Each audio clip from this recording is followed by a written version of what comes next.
జై శ్రీరామ్. నేను పూల సంతోష్. ఏదైతే మన మహాకుంభమేళలో ఫేమస్ అయిన మోనాలిసా, అది కూడా పెద్ద కుట్ర.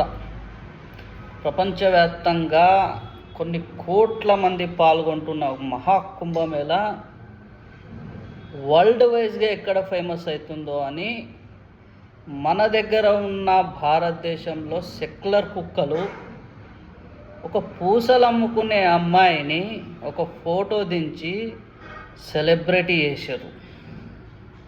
బాగానే ఉంది.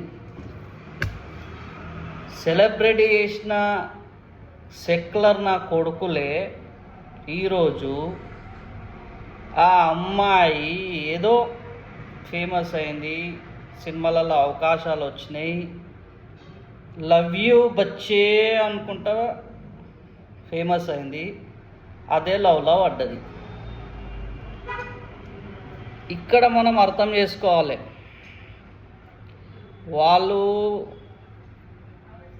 వాళ్ళే ఫేమస్ చేస్తారు, వాళ్ళే ట్రాప్లో పడేస్తారు, అమ్మాయిని లవ్ జిహాద్ ఉచ్చులో పడేశారు. చూద్దాం ఏమవుతుందో. ఇక సూట్ కేసులా, ఫ్రిడ్జ్లా ఏమేమి ఉంటాయో చూసుకుంటూ పోదాం. జాగ్రత్త హిందువులారా. హిందూ అమ్మాయిలను కోరేది ఒకటే రిక్వెస్ట్, ఈ లవ్ జిహాద్ ఉచ్చులో పడకండి. చాలా డేంజర్ ఇది. దాని ఉచ్చులో పడకండి. దయచేసి ఆలోచించండి. కుటుంబ సభ్యులు కూడా దీని మీద ఆలోచించాలి. ఇది చాలా దారుణంగా ఉంది. దయచేసి అందరూ కూడా అమ్మాయిలను ఒక లవ్ జిహాద్ పట్ల అవగాహన కల్పించండి. జై శ్రీరామ్. భారత్ మాతాకి జై.